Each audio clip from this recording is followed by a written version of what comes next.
Dear viewers, welcome to the geopolitical show The Chessboard, যেখানে আমরা বিভিন্ন ভূরাজনৈতিক ঘটনা আপনাদের কাছে সিস্টেম্যাটিকভাবে উপস্থাপন করার চেষ্টা করি।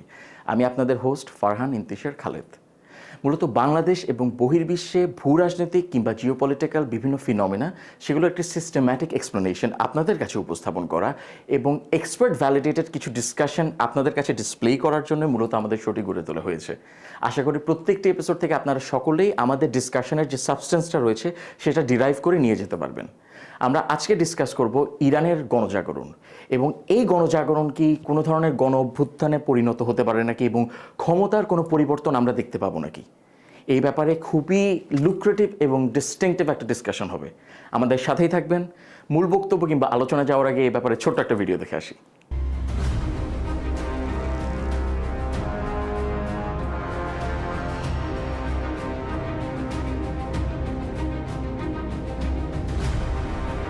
But we're watching them very closely.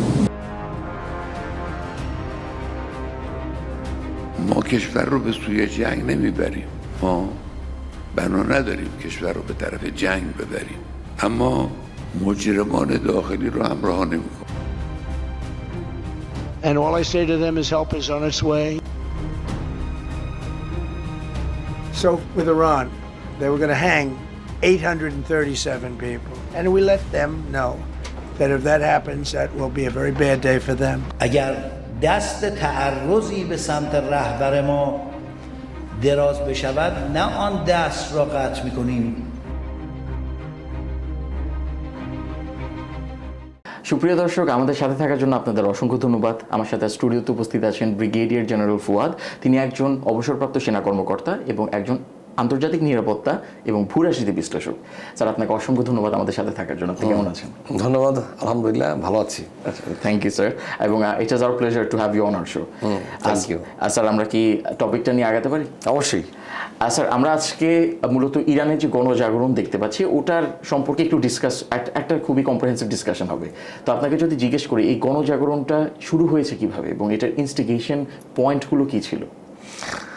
আসলে দীর্ঘদিন যাবৎ সবাই জানে, আমরা যদি ইরানের হিস্ট্রিটা যদি আমরা একটু ভালো করে পড়ে থাকি, যে সেখানে আসলে ইরানের শাহ পরিবার যে রাজতন্ত্র কায়েম করেছিল, তার পরবর্তী ইসলামিক রেভলিউশন, জি স্যার, তারপরে একটা ধর্মভিত্তিক একটা শাসনতন্ত্র এখানে চালু হয়েছিল। জি স্যার। এই ধর্মভিত্তিক শাসন চালু হওয়ার পিছনেও কিন্তু যুক্তরাষ্ট্র ছিল। জি স্যার। যখন সেই রাজতন্ত্রের যে রেজা শাহ পাহলভি, তার পরিবার এবং তার যে যে প্রতিশ্রুতি নিয়ে সরকার চালাচ্ছিল, সে যখন ইরানের ইন্টারেস্টগুলো দেখছিল, তখন কিন্তু খোমেনিকে যুক্তরাষ্ট্র অন্যান্যভাবেই বিভিন্নভাবেই সেখানে রিইনস্টেট করেছে। জি স্যার। তো আলটিমেটলি যখন ইসলামিক প্রজাতন্ত্র প্রতিষ্ঠিত হয়ে যাওয়ার পরে খোমেনি প্রশাসন দেখা গেল ওরা আবার ইউএসের ইন্টারেস্টগুলো সার্ভ করছিল না। জি স্যার। বিকজ ওই সময়ে মোসাদ ইউএসএ মিলেই খোমেনিকে ফ্রান্স থেকে প্রত্যাবর্তন করিয়েছিল। জি স্যার। ওখানে রেভলিউশন করেছিল, ওদের মদতেই সব কিছু হয়েছিল। জি স্যার। এই দুটো সেটব্যাক সবগুলো মিলিয়েই ইরান চলছিল। পরবর্তীতে রিসেন্টলি যেটা দেখা গেছে যে আপনি তো জানেন যে ইরান ইসরায়েল ওয়ার, ইউএসের এগেনস্টে অনেক কথাবার্তা, হুমকি, সব কিছু মিলিয়ে একটা অন্যরকম পরিস্থিতি দাঁড়ালো। জি। সে সবচেয়ে বড় কারণটা হলো অর্থনৈতিক পরিস্থিতি। এতদিনের স্যাংশন ইউএসএ দিয়ে রেখেছিল, ইউরোপ থেকে দিয়ে রেখেছিল, সব কিছু মিলে ইরান আসলে খুব খারাপ অবস্থায় চলে গিয়েছিল, বা এখনও যাচ্ছে। এখন সেটা যে উন্নতি হয়েছে এটা আমরা বলতে পারছি না। আমি ইরানের দু একজনের সাথে আমার কথা বলার সুযোগ হয়েছিল আমাদের দেশের বাইরে, আমি যখন ভিজিটে গিয়েছিলাম। আচ্ছা স্যার। স্যার, এটা কোন সালে ছিল? এটা 2023 সালে। আমি ইন্দোনেশিয়াতে আমি ডিজিপিকেএসপি থাকাকালীন সময় টিম নিয়ে গিয়েছিলাম। আচ্ছা আচ্ছা। ওখানে একটা বিশ্বকাপ শুটিং কম্পিটিশন ছিল, তো সেখানে কোচদের সাথে আমার দেখা হয়েছিল। ইরানিয়ান কোচ, ওরা খুব ভালো। তো ওরা তখন তাদের দেশের অর্থনৈতিক পরিস্থিতি আমরা যেরকম শুনি, আমি ভাবলাম যে ওদের মাধ্যমে একটু চেক করি যে আসলে এরকম কি।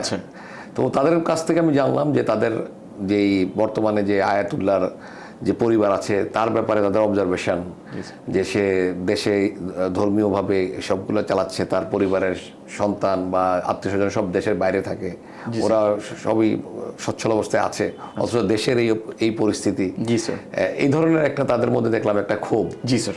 সেই ক্ষোভটা আমি বাইরে থেকে উপলব্ধি করতে পারলাম। পরবর্তীতে সেটাকে তারা কাজে লাগালো, মোসাদ কাজে লাগালো, একটা ভিতরে এজেন্ট পাঠালো, তরুণদেরকে জেনজি টাইপ একটা মুভমেন্ট তারা করার চেষ্টা করলো এই অর্থনৈতিক অবরোধ থেকে বের হয়ে, যারা আবার সোকল্ড ধর্মীয় মূল্যবোধ সেটার মধ্যে এখনকার জেনারেশন এটা থেকে বের হয়ে আসতে চায়, সেটাকেও তারা কাজে লাগালো। সব মিলিয়ে এই রেভলিউশনটা আমরা যদি সংক্ষেপে বলি আর কি। জি স্যার। স্যার, এটা কিন্তু দেখা গিয়েছে প্রথমে ডিসেম্বর 28 যখন প্রথমবার রাস্তায় নামলো মানুষ, এটা কিন্তু শপ ওনার যারা আছে, ব্যবসায়ী যারা আছেন, তারাই কিন্তু নেমেছেন। যে আপনার $1 যে তেহরানের তাদের যে কারেন্সি আছে, তার একটা $1 এগেনস্টে 1.4 মিলিয়ন তাদের ট্রানজ্যাক্ট করতে হচ্ছিল। তো দেখা গিয়েছে এমনও স্যার কিছু আর্টিকেল পড়েছিলাম রিসার্চ করার সময়, যেখানে হয়তো মধ্যবিত্ত পরিবারের মানুষজন তারা হয়তো তাদের যে ট্রান্সপোর্টেশন সিস্টেম আছে সেখানে গিয়ে হাত পাচ্ছে, বা হাত পাতার মতো তাদের হয়তো সম্মানহানি হচ্ছে এবং তারা সেটা বুঝতে পারছে, তা সত্ত্বেও কিন্তু হাত পেতে সাহায্য চাচ্ছে, কারণ তারা ধরেন উচ্চ মধ্যবিত্ত যারা আছে তাদের মতো করে হয়তো সেভাবে জীবনযাপন তারা লিড করতে পারছে না। তো এটা আসলেই স্যার একটা শঙ্কার বিষয়। এবং কিছুদিন আগে স্যার জেফরি স্যাক্সের একটা ভিডিও দেখলাম, সেখানে তিনি বলছেন যে হয়তো যে এই যে ইরানিয়ান যে রেভলিউশনটা হচ্ছে এখন মানুষের মধ্যে যে একটা গণজাগরণের সৃষ্টি হয়েছে, এটি মূলত আপনার ইউএস স্পন্সার্ড, এখানে কিছু ইউএস স্পন্সরশিপ রয়েছে এবং কিছু এলিমেন্টস রয়েছে অবশ্যই। তো সেই ক্ষেত্রে আমি যদি এখন আপনাকে সেকেন্ড কারণটা বলি স্যার, যেহেতু এখানে আপনি বলেছেন যে মোসাদ এখানে এই যে অ্যাজিটেশনটা, যে একটা ডিসগ্রান্টলমেন্ট, এটাকে তারা কাজে লাগিয়েছে, এবং জেফরি স্যাক্সও বললেন যে এখানে ইউএস মেডেলিং ছিল। অবশ্যই। তো সেই ক্ষেত্রে আমরা মূল কারণ কি এই ফরেন ইন্টারভেনশনকেই দেখবো? কারণ আপনার গার্ডিয়ান কাউন্সিল যেটা আছে ইরানের, সেখান থেকেও কিন্তু বলা হচ্ছে যে মৃত্যুগুলো হয়েছে, যে পরিমাণ তারা এটা এস্টিমেট করছেন কয়েক হাজার মৃত্যু হয়েছে। তো তারা যে কন্ডেমনেশন দিয়েছে সেখানে তারা বলছেন যে এই যে সমস্যাগুলো হচ্ছে দেশে, যে মৃত্যুগুলো ঘটছে, এর পেছনে এই ওয়েস্টার্ন ব্যাকাররা এবং যে এক্সটার্নাল ফোর্সেসগুলো রয়েছে তারা দায়ী। তাহলে কি স্যার এটাকে আমরা মূল কারণ হিসেবে দেখতে পাবো? আপাতত আমরা মিডিয়ার মাধ্যমে তো এটাই আমরা জেনেছি যে বাইরের ব্যাকারদের কারণেই এটা হয়েছে। আমরা যদি মানে এর বাইরেও যদি আমরা আরো কিছু অ্যানালাইজ করতে যাই, তো ওদের ভিতরেও তো আসলে অনেক দুর্বলতা রয়েছে। যেমন উইমেন্স লিবারেশনের ব্যাপারে তাদের যে রক্ষণশীল ভূমিকা, তারপরে কথা বলার স্বাধীনতায় তাদের যে কিছু রেস্ট্রিকশন, তারপরে তাদের যে আইন শৃঙ্খলা বাহিনী ইনক্লুডিং মানে প্রতিরক্ষা বাহিনী, তারা যেভাবে সাপ্রেস করে বিরুদ্ধ মতকে, এই ব্যাপারগুলো তো অবশ্যই রয়েছে। এবং you'll be surprise to know যে আমি এক জায়গায় পড়েছি যে একসময়ের প্রেসিডেন্ট রাফসানজানি, আচ্ছা sorry Ahmadinejad, he was a very popular president of Iran, জি স্যার, সেও মোসাদ বা ইউএস এর কাছে হয় সোল্ড আউট হয়ে গেছে, অথবা কোনোভাবে তাদের পক্ষে কাজ করছে, এরকম একটাও ইনফরমেশনও আছে। স্যার তার সময় তো খুব সম্ভবত joint comprehensive plan of action, ওই যে ইরান নিউক্লিয়ার ডিল, সেটা হয়েছিল, বাট দেখা গেছে সে কোনো একটা ইউএস বেসড বা ফরেন বেসড কোনো একটা কনফারেন্সে সে জয়েন করেছে, সেখানে গিয়ে এসেছে, সে যে ওখানে গিয়েছে সে ব্যাপারে ওরকম কোনো নড়াচড়া হয় নাই। এবং সে রিসেন্ট ইউএস এর যেই অ্যাগ্রেসিভ আচরণগুলো সে ব্যাপারে কোনো উচ্চবাচ্য করছে না। টপিকটা এরকম ছিল যে ওয়াই আহমেদিনেজাদ ইজ কিপিং মাম, মানে এত পপুলার একজন নেতা। তো সেখান থেকে এই ইনফরমেশনগুলো আমরা পেলাম। তো দেখা গেছে যে এই যে ব্যর্থতাগুলো, তাদের ইন্টারনাল যে ব্যর্থতাগুলো, এটাও মানুষকে আসলে সরকারের এগেইনস্টে নিয়ে যাচ্ছে ধীরে ধীরে। মানে শুধু যে অর্থনৈতিক মন্দা তা কিন্তু একই সাথে যে পরিমাণ সাপ্রেস করা হয়, যেমন স্যার এই যে 2023 খুব সুন্দর মাসা আমিন, যাকে আপনার কার্ডিশ ডিসেন্ডেন্ট যে একটা মহিলা, ভদ্রমহিলা, যার মাথার কাপড়ের জন্য হচ্ছে তাকে ইরানের যে মোরাল পুলিশ তাকে হচ্ছে তাদের হেফাজতে তিনি মারা গেলেন। তো সেক্ষেত্রে দেখা গিয়েছিল যে তারা কিন্তু খুবই স্ট্রিক্ট ড্রেস কোড, খুবই একটা স্ট্রিক্ট ড্রেস কোড তারা এনফোর্স করার চেষ্টা করছিল। অথচ কিছুদিন আগে আপনার একটা নিউজ আর ইয়েতে দেখলাম, নিউজ মিডিয়াতে দেখেছিলাম, সেখানে দেখানো হচ্ছিল ইরানের ন্যাশনাল কাউন্সিলের একজন মেম্বার, তার মেয়ের বিয়ে হয়েছে এবং মেয়ের বিয়েতে আমি সেটা দেখেছি। জি জি স্যার, একদম খ্রিশ্চান অ্যাটায়ারে সেই বিয়েটা হয়েছে। স্যার মাথার কাপড় তো পরের ব্যাপার, তারা কিন্তু খুবই রিভিলিং অ্যাটায়ার তারা পরেছিল। জি জি জি জি। তো এটা কিন্তু স্যার হিপোক্রেসি। এটাই মানুষকে আসলে কোনো কিছু এজিটেশন তৈরি করার জন্য মোসাদ বলি আর ইউএসএ বলি, এমনি এমনিতেও কোনো কিছু উপরে এজিটেশন সৃষ্টি করা যায় না। If you give scope then they will act on it. জি স্যার, সেটাই হয়েছে। There are many elements in the society of Iran.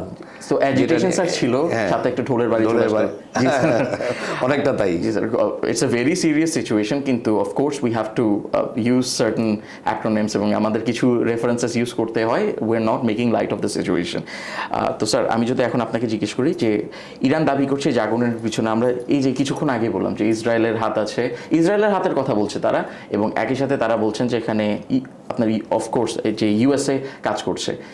এটা তো স্যার শুধুমাত্র তাদের যে সকল স্টেট ব্যাক নিউজ এজেন্সি আছে, যেমন তাসনিম নিউজ এজেন্সি আছে, ফার্স্ট নিউজ এজেন্সি আছে, যেটা হচ্ছে আপনার তাদের যে রেভলিউশনারি গার্ড কোর তাদের সাথে অ্যাফিলিয়েটেড, সেখান থেকে বলা হচ্ছে।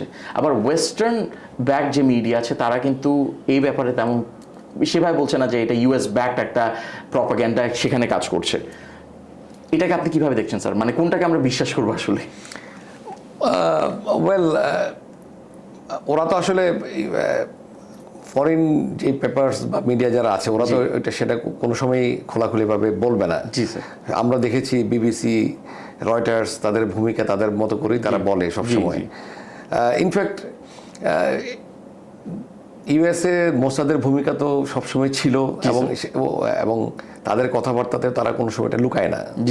এই আমরা ট্রাম্পকে আমরা স্পষ্টভাষীভাবে জানি, এবং সে তো ডাইরেক্ট বলছেই এই যে ইয়াং ছেলেটা যে এজিটেশনের লিড দিচ্ছিল ভিতরে তাকে ফাঁসি দেওয়ার কথা ছিল, আরো যারা ছিল তাদের ফাঁসি ছিল, সেটা তো ইউএস এর হুমকির মাধ্যমেই এটা স্টপ করা গেল।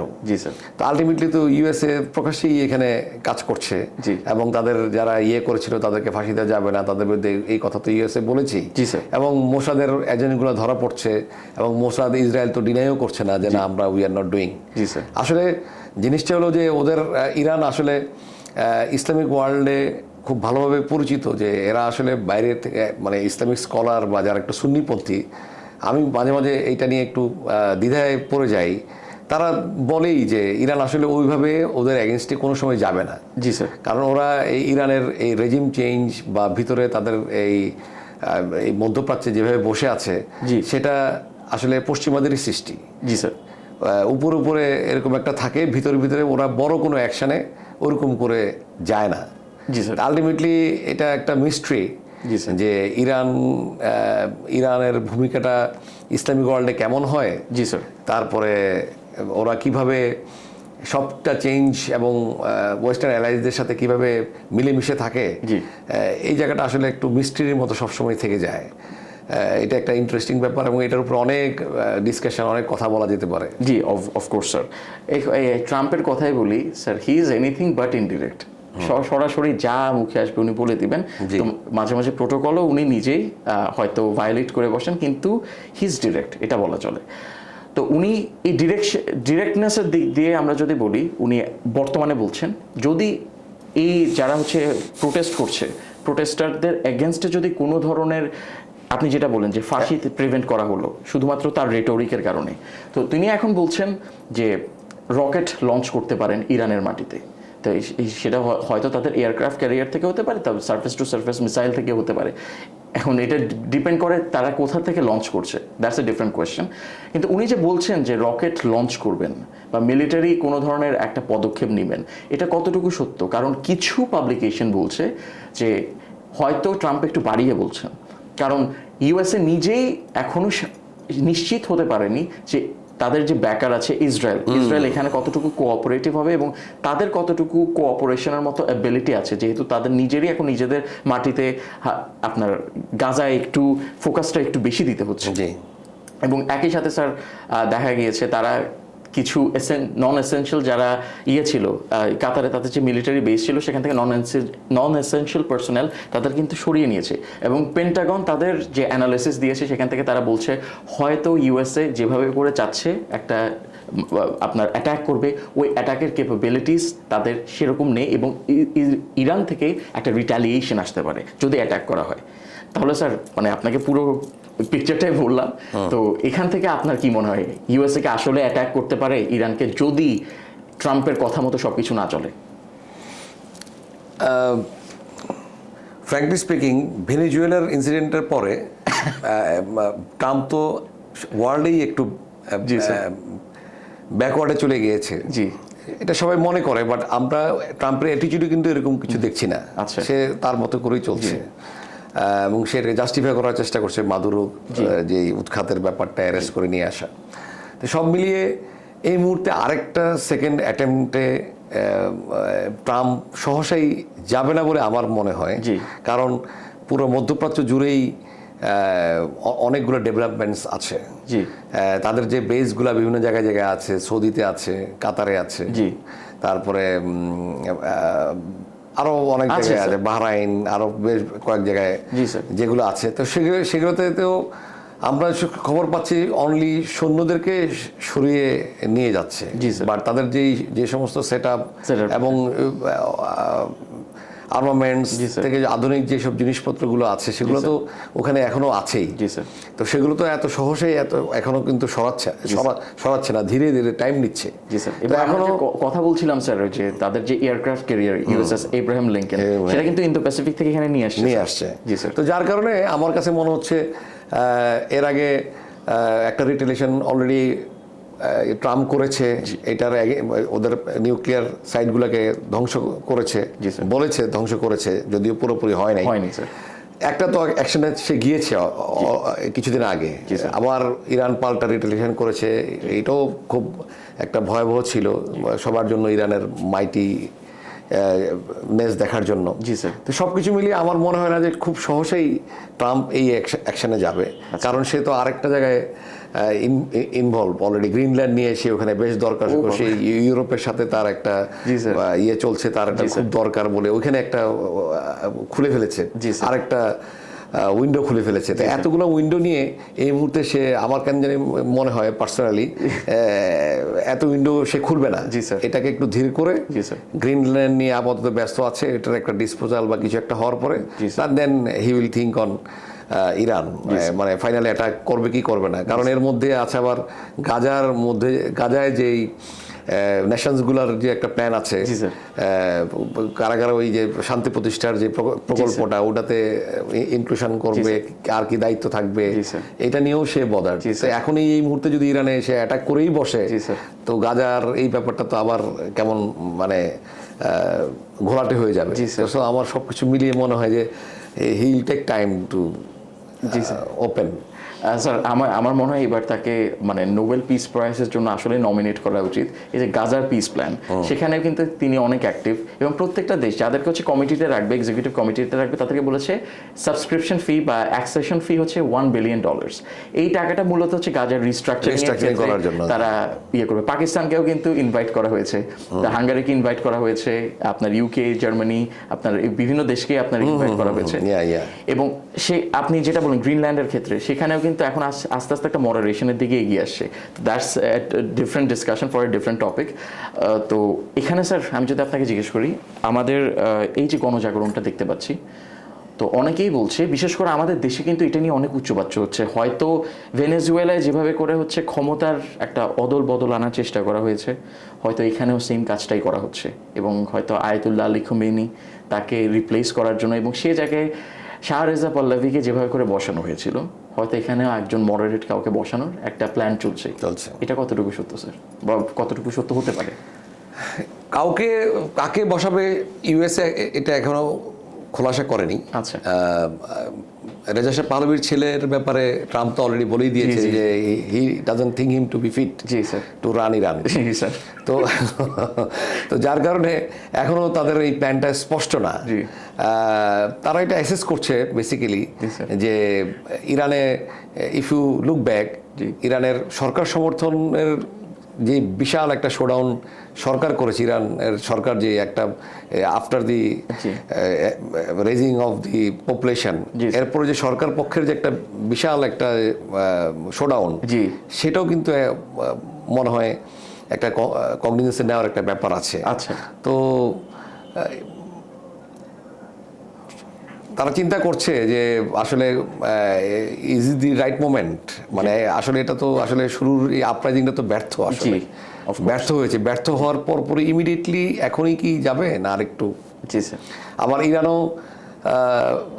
ইরানও কিন্তু ট্রাম্পের সেই ফাঁসি না দেওয়ার যেই হুমকি, জি। সেটাতে কিন্তু আবার সে সায় দিয়েছে। জি স্যার। সাথে সাথে স্টপ করেছে, দিচ্ছে না কাউকে। জি স্যার। সো একটা আমার কেন জানি মনে হয় সব মিলিয়ে ইরানও একটু সমঝোতা বা কোনোভাবে কোনো একটা নেগোসিয়েশন সরকারকে টিকিয়ে রাখার জন্য এরকম একটা পর্যায়ে ভিতরে ভিতরে কোনো কিছু হচ্ছে, জি। যার কারণেই আমরা ওই নামটা পাচ্ছি না। আচ্ছা, কিন্তু তাদের নিজেদের মধ্যে আপনার ব্যাকডোর ডিপ্লোমেসি চলছে। ব্যাকডোর চলছে বলে আমার মনে হয়, আমার আচ্ছা, ধারণা। নাহলে আমরা বাই দিস টাইম লিডার কে হবে বা কয়েকজনের নাম আমরা পেয়ে যেতাম। জি জি জি।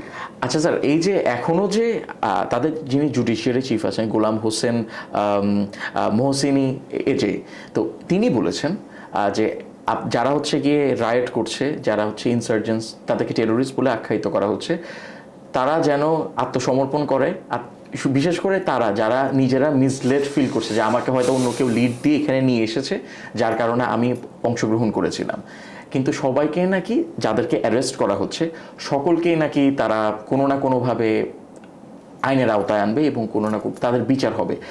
যদি স্যার আমেরিকার সাথে আপনি যেভাবে বলছেন, যদি এরকম কোনো ব্যাকডোর ডিপ্লোমেসি হয়ে থাকে, তাহলে কি স্যার এই যে যাদেরকে গ্রেফতার করা হচ্ছে তাদের কি পরবর্তীতে ছেড়ে দেওয়া হবে? তাদের প্রতি কি লিনিয়েন্সি দেখানো হবে? অবভিয়াসলি এরকম একটা ডিল তো হবেই, যে যারা যারা ব্যাকড হয়ে নেমেছিল মাঠে, জি, অরাজক পরিস্থিতি সৃষ্টি করেছিল, তাদেরকে একটা ইন্ডিমনিটি দিয়ে দিতে পারে, অথবা নাম কামাস্তে একটা ছোটখাটো কিছু দিয়ে এটাকে এইভাবেই তো আগায় সবকিছু। এবং এইভাবেই আমরা যদি, এটা একটা ইন্ডিকেশন, যদি ওদেরকে স্বল্প পানিশমেন্টে বা ইন্ডিমনিটি দিয়ে কোনোভাবে ওদেরকে ছেড়ে দেওয়া হয়, আমরা বুঝবো যে ব্যাকডোর নেগোসিয়েশনটা হয়ে গেছে। জি স্যার। কেন নেগোসিয়েশনটা আমার কেন মনে হচ্ছে যে ইরান এত বড় বড় কথা বলে, অথচ ট্রাম্প একটা ফাঁসির কথা স্টপ করতে বলাতে এত তাড়াতাড়ি সে মেনে গেল, সেটা আমাকে খুব স্ট্রাইক করেছে। তখন আমার মনে হলো যে না, প্রবাবলি ইরান একটু আস্তে আস্তে এগোচ্ছে এবং কোনো একটা নেগোসিয়েশনে আগাচ্ছে, নাহলে তো এটাতে মানে মেনে যাওয়ার কথা না। জি স্যার। স্যার, ভূ রাজনীতির ক্ষেত্রে এটাই দেখলাম যে যত বছরই আপনারা ফিল্ডে থাকেন সব ইনফরমেশন পাওয়া যায় না, যে কিছু না কিছু লুকোয়িতভাবে হতেই চলতে। আমরা তো আসলে শুধু বাইরেরটাই দেখি, ভিতরে ভিতরে সব ফর্মাল অংশটাই দেখি, ভিতরে ভিতরে কি কথা হয় না হয় সেটা তো আসলে আসে না। টেলিফোনে ওদের মধ্যে অনেক কথা হয়, ওটা তো আর ওরা এসে তো আর সবার সামনে এক্সপ্রেস করে না। একটু যদি শুনতে পারতাম নাকি, একটু যদি শুনতে পারতাম। স্যার, এখন আমি যদি আপনার গ্লোবাল রিয়াকশনের কথা বলি, ইরানের যারা বন্ধু রাষ্ট্র রয়েছে, রাশিয়ার ক্ষেত্রে আমরা বলতে পারি, চীনের ক্ষেত্রে বলতে পারি, তারা কিন্তু বলছে এটা ইরানের ইন্টারনাল ম্যাটার এবং এখানে এক্সটার্নাল ইন্টারফিয়ারেন্স তারা কন্ডেম করছে। এটা দুটো দেশ থেকে বলা হয়েছে, জাপান থেকে বলা হয়েছে যে এটা আসলে তারা পিসের পক্ষে এবং সেক্ষেত্রে কোনো ধরনের সংঘাত কিংবা সংঘর্ষকে তারা সাপোর্ট করে না। জার্মানি থেকেও সিমিলার। ইউরোপ তো স্যার সবসময় ইম্পর্টেন্ট কিছু রিয়াকশনস দিয়ে থাকে, সেটা তারা দিয়েছে। তারা কন্ডেম করছে এখানে কি হচ্ছে, যে আপনার আয়াতুল্লাহ অ্যাডমিনিস্ট্রেশন প্রোটেস্টার্স অ্যাগেনস্টে যেই পদক্ষেপ নিচ্ছে এটাকে তারা কন্ডেম করেছে। এখন স্যার এগুলো তো দেখলাম, এখন আমরা নেইবারের ক্ষেত্রে চলে আসি। তো নেইবারিং কান্ট্রি যারা আছে, সুন্নি লেড যে কান্ট্রিগুলো আছে, যে সুন্নি মেজরিটি কান্ট্রিগুলো, যে সৌদি আরব আছে, কাতার আছে, বাহরাইন আছে, তো গালফ যে কান্ট্রিজগুলো রয়েছে, তারপর ইজিপ্ট রয়েছে আরেকটু এই পাশে, তো তারা এটাকে কিভাবে দেখছে, যে তাদের রিয়াকশনটা কি, যেহেতু তাদের নেইবারহুডে এত বড় একটা কনফ্লিক্ট ঘটে যাচ্ছে, তারা এটা কিভাবে দেখছে স্যার? হ্যাঁ, আমি ব্যক্তিগতভাবে আমি এই ব্যাপারটা নিয়ে নিজেই চিন্তা করি প্রায়, যে এত কিছু ঘটে গেল গাজাতে, প্রায় এত মানুষ মারা গেল, এত জীবনযাত্রার এত অবনমন, এত দুর্দশা, তারপরেও মিডল ইস্টের এত বড় বড় অর্থনৈতিক শক্তিগুলো কেউ আগে আসলো না, ওভাবে মানে সে তারপরে দুবাই ছিল, কাতার ছিল, তারপরে কত হিউম্যানিটেরিয়ান সাহায্য তো ইসরায়েলের কারণে দিতে পারে নাই, ঠিক আছে, বাট মিলিটারিলি বা কোনো নেগোসিয়েশনে ওরা ওরকম করে ভূমিকা, কাতার ছাড়া অন্যরা ওইরকম ভূমিকা রাখেনি। সত্যি কথা বলতে সবকিছুই কথাবার্তার মধ্যেই ছিল, স্টেটমেন্টের মধ্যেই ছিল। তারা ওই সময় স্যার একদম ইউরোপের মতো হয়ে গেছিল যে। তো সুতরাং এই যে সবকিছু হচ্ছে, আমার ব্যক্তিগত মতামত, এদের রিয়েকশনটা ঠিক গাজাতে যেরকম তারা নিশ্চুপ ছিল, ইরানের ব্যাপারেও তারা সেরকম নিশ্চুপ। জি স্যার। এবং নিশ্চুপ থাকবে এই কারণে তারা ইউএস এর এগেনস্টে বা ইসরায়েলের এগেনস্টে তারা কোনো সময়ই যাবে না। জি sir. You might be knowing Abraham's accord একটা সাইন হয়েছে, সেটাতে ইউএই, বাহরাইন অলরেডি ইসরায়েলের সাথে সাইন আপ করে রেখেছে, আরো সৌদি আরবের সাইন আপ করার কথা ছিল, এরকম আরো ডিলসগুলো আছে ভিতরে। তো যার কারণে আসলে মূল কথা হলো যে এই যে রাজতন্ত্রগুলা বা রাজ পরিবারগুলো ওখানে শাসন করছে, তাদের অনেক সম্পদ ইউএসএ, ব্রিটেন, ইউরোপে ওদের সম্পদগুলা বিভিন্ন ব্যাংকে, বিভিন্ন সম্পদ হিসেবে বিভিন্ন দেশে রয়ে গেছে। জি স্যার। তারা এই সম্পদগুলোর জন্যই এই সব ওদের এগেনস্টে ওরা যেতে চায় না। জি স্যার। তারা সবসময় তারা একটা ব্যাকআপ প্ল্যান থাকে যে আমার এখানে যদি কোনো এজিটেশন হয়, সিরিয়ার আসাদের মতো, যে আমার কিছু হলে আমি রাশিয়াতে চলে যাব, বা এরকম তাদের সেকেন্ড প্ল্যান থাকে যে আমি কোথায় যাব, এরকম তাদের অনেক বন্ধু আছে। If you look back few days back, কাতারের এত বড় একটা ঘটনা ঘটলো, কাতারের মধ্যেই ইসরায়েল ডাইরেক্ট স্ট্রাইক করার পরে তারপরে সেটা নিয়ে কাতার ওরকম ভাবে রিঅ্যাক্ট করে নাই, মানে ইট ইজ ভেরি সারপ্রাইজিং। পরবর্তীতে ট্রাম্পের ওখানে গেল, সবার সাথে কথাবার্তা বলে টলে ওদের মতো করেই থাকলো। জি স্যার। মানে এই যে নতজানু যে ব্যাপারটা, সেটা তো আমরা সবসময় দেখতে পাচ্ছি। তো আমার মনে হয় ইরানকে নিয়ে উচ্চবাচ্য করতে গিয়ে তারা নিজের দেশের উপরে কোনো প্রতিক্রিয়া হোক সেটা তারা চায় না, এবং গাজাতে এত কষ্টের পরেও যেহেতু কোনো রিয়েকশনটা ওরা দেয় নাই, ওরা এইভাবেই থাকবে স্যার, আমার তাই মনে হয়। কারণ ওরা এইভাবেই রয়েছে বিগত বছরগুলোতে। হঠাৎ এমন কোনো কিছু, ইরান আবার শিয়া পন্থী, ওরা আবার আরেকটা এক্সিসে ওদের, যার কারণে ওরা এমনি, আমি বিভিন্ন সময় বিভিন্ন গ্রুপের সাথে কথা বলে দেখেছি যে সুন্নিপন্থী যে মধ্যপ্রাচ্যের যে রাষ্ট্রগুলো আছে বা আলেম যারা আছে বা আছে, ওরা শিয়াদের প্রতি খুবই ওরা ওদের এগেনস্টে সবসময়। শিয়াদের বিভিন্ন ওদের আকীদা অনুযায়ী দুইটা সুন্নি এবং শিয়াদের মধ্যে খুব বড় একটা বিভাজন। তো আমরা এটা মানে সোশ্যালি একটা বিভাজন হয়েই আছে, সেগ্রিগেশন দেখতে পাচ্ছি। তো যার কারণে এটা আসলে ইরানের জন্য সুন্নি রাষ্ট্রগুলো ওইভাবে আগানোর পপুলার সাপোর্ট আসছে না, আসছে না। আচ্ছা স্যার, এইটা আসলে something to think about. Sir, আমরা যদি এখন এই টপিকটার শেষের দিকে চলে এসেছি, একদম শেষ কোয়েশ্চেন আমি যদি আপনাকে বলি, এই যে আমরা গণজাগরণটা দেখতে পাচ্ছি, যেটা অনেকে গণ অভ্যুত্থান হিসেবেও দেখছে, তারা মনে করছে হয়তো একটা ক্ষমতার পরিবর্তন আসতে পারে, আপনি কি দেখছেন এটার ভবিষ্যৎ কি হতে পারে? অলরেডি আমরা এটা তো আলাপের মধ্যে চলেই আসছে যে গণ অভ্যুত্থান হওয়ার পরে আমার যেটা পার্সোনালি মনে হয়, হয় ইরান আরেকটু লিবারালাইজ হবে কিছু কিছু ব্যাপারে, এই গণজাগরণটাকে যেন ফার্দার এক্সকালেট না করে, আর রেজিম চেঞ্জটা খুব তাড়াতাড়ি আমি দেখতে পাচ্ছি না। খুব সহসাই যে উইদিন 3 months বা এরকম কিছু হবে না। রেজিম চেঞ্জটা আসলে ইরানের যে শোডাউনটা হয়েছে আফটার দি এক্সকালেশন, বা সেটা থেকে মনে হয় যে ইরানের একটা বড় অংশ এখনো ধর্মীয়, তাদের যে শিয়া পন্থী যে ধর্মীয় যে আবেগ অনুভূতি আছে সেটার প্রতি তারা বিশ্বস্ত। তো আলটিমেটলি এটা যদি ওইরকম ভাবে রেজিম চেঞ্জে গেলে ওদের দেশের মধ্যে একটা বিশাল গৃহযুদ্ধ লেগে যাবে। জি স্যার। এবং তাদের দেশে নিউক্লিয়ার উইপনের একটা স্টেজে আছে, যদিও এখনো তারা ওদিকে যায় নাই। তারপরে আরো আধুনিক অনেক যন্ত্রপাতি, তারপরে সরঞ্জাম, সমরাস্ত্র, সবকিছু মিলিয়ে Iran probably will think of reforming, liberalisation, সেটার দিকে আমার মনে হয় ওদের যাওয়ার বেশি সম্ভাবনা। আচ্ছা, নতুন কোনো শক্তি ওই দেশে এই আয়াতুল্লাহকে রিপ্লেস করে সহসায় আসার সম্ভাবনাটা একটু ক্ষীণ। আচ্ছা স্যার, তাহলে আমরা দেখতে পারি হয়তো আর একটু মডারেট হতে পারে, কিন্তু একেবারে যে আপেন্ডেড হয়ে যাবে যে এরকম পরিস্থিতি এখনো মনে হয় হয় নাই। জি জি, তবে আমরা আরো দেখতে পারবো স্যার। ডেভেলপমেন্ট প্রসেস, আমরা কিছুদিন সময় দেই। জি স্যার, অবশ্যই তখন আপনি আবার আসবেন, তখন আর নতুন করে আর ইনশাআল্লাহ, ইনশাআল্লাহ স্যার। স্যার আপনাকে অসংখ্য ধন্যবাদ আমার সাথে এই এপিসোডে থাকার জন্য। আপনার সাথে আমার আরেকটি এপিসোড আছে, সেটিতে আপনি আবার জয়েন করছেন। Thank you. জি জি স্যার। তো সুপ্রিয় দর্শক, আপনাদের অসংখ্য ধন্যবাদ আমাদের সাথে থাকার জন্য। আশা করি আপনাদের টপিকটি খুবই ভালো লেগেছে। যদি ভালো লেগে থাকে অবশ্যই কমেন্ট করে জানাবেন আপনাদের কেমন লেগেছে, এবং পরবর্তীতে কি কি ডিসকাশনস আপনারা দেখতে চান, কেমন গেস্টদেরকে আপনারা রেকমেন্ড করবেন, এবং আপনারা কিভাবে শোটাকে ফর্ম করতে চান সেটি আমাদের জানাবেন। Your show, you make the decision. Thank you so much.